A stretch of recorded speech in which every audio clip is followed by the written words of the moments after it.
Welcome to This Explainer. Let's dive right in. When we look up at the night sky today, it's so easy to take for granted the weather tracking, the global communication, the GPS systems right in our pockets, and those mind-blowing images of distant galaxies.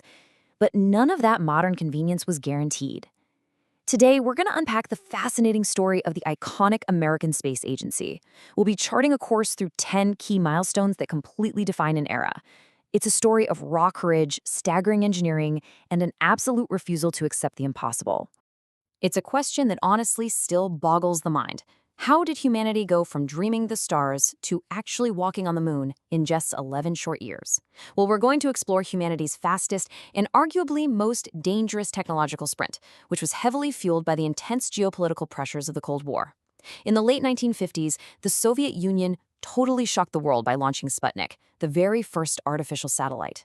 Suddenly, the United States found itself trailing in a completely new domain, the cosmos. The urgency was palpable. This wasn't just about scientific curiosity. It was a high-stakes race for technological and ideological supremacy.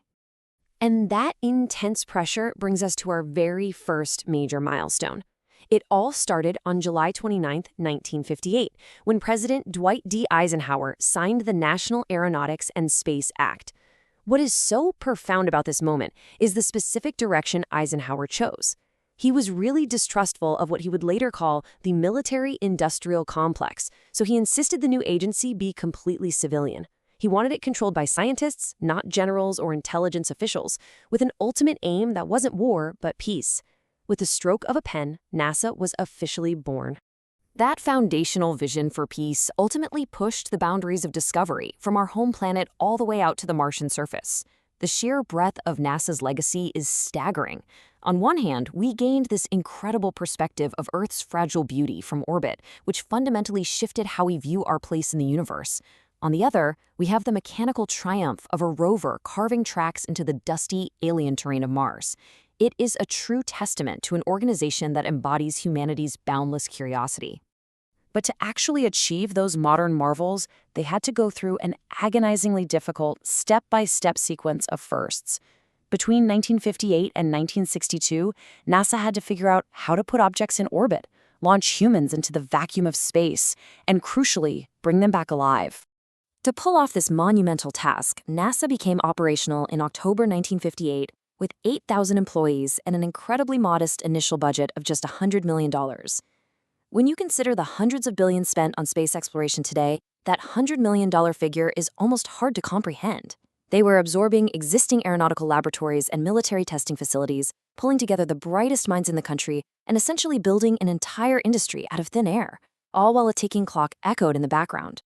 So they had to start entirely from scratch, officially unveiling Project Mercury as their very first major project, with three clear, incredibly ambitious goals.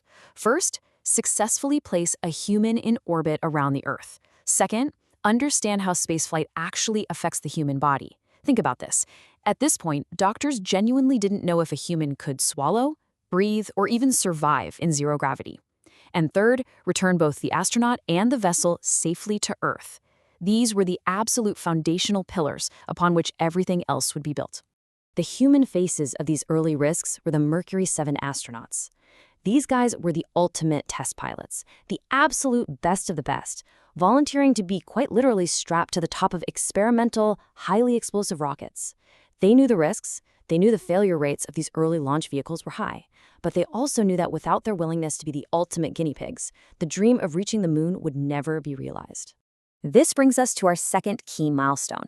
In May 1961, Alan Shepard became the first American in space, though his suborbital hop in the Freedom 7 capsule lasted a mere 15 minutes. Just 15 minutes! It was a brief, intense parabolic arc atop a Redstone booster, and while it was a massive triumph for the United States, it came just weeks after the Soviet Union had put Yuri Gagarin into a full orbit around the Earth.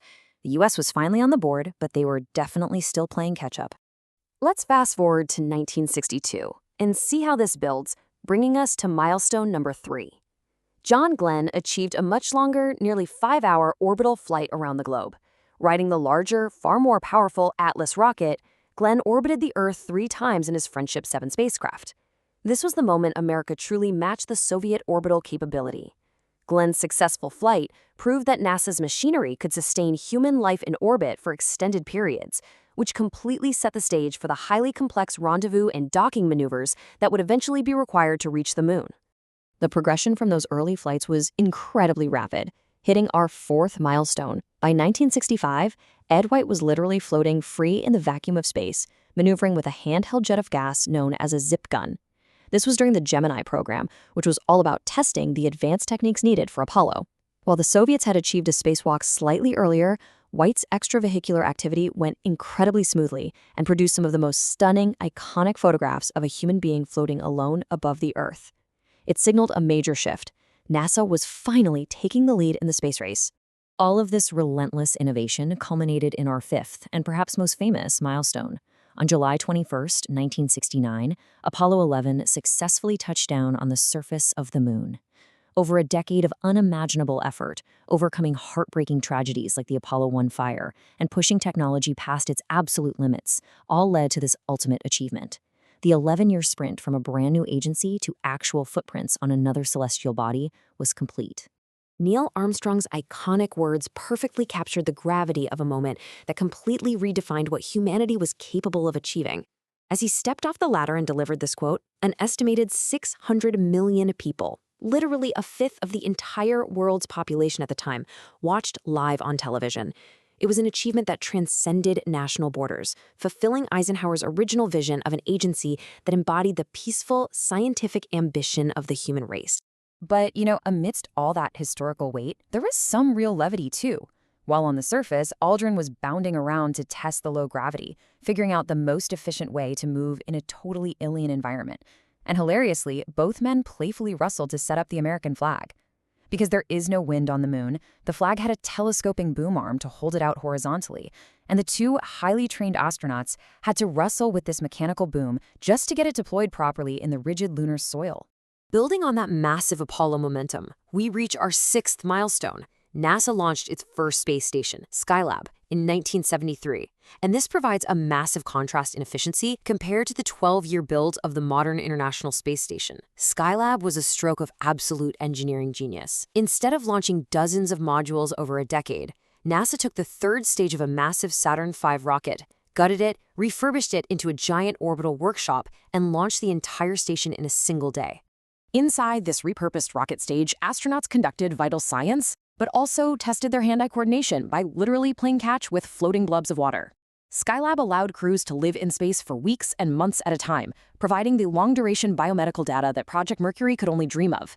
The crews conducted solar astronomy, Earth observation, and yes, they got to enjoy the bizarre physics of a massive zero-gravity playground. This early space race sprint laid an unshakable foundation for our final four key milestones. First, it paved the way for Milestone 7, the 1977 Voyager probes, which are amazingly currently sailing in interstellar space right now. That engineering led directly to Milestone 8, the inaugural flight of the Space Shuttle in 1981, ushering in a completely new era of reusable, sustained spaceflight. The shuttle's massive cargo bay then made Milestone 9 possible, deploying the awe-inspiring Hubble Space Telescope in 1990 to peer back to the dawn of time. Finally, this brings us to Milestone 10, the bittersweet final mission of the Space Shuttle program in 2011. Every modern comfort we have, from satellite navigation to global communications, and everything we understand about the cosmos today, was built on the backs of these achievements. Which leaves us with this final, thrilling thought. If they could go from an initial $100 million budget and absolutely zero spaceflight experience to walking on the surface of the moon in a single decade, what boundary-pushing discoveries will NASA make in its next 60 years? As we look toward lunar bases, crewed missions to Mars, and telescopes that can see the dawn of time, one thing is for sure.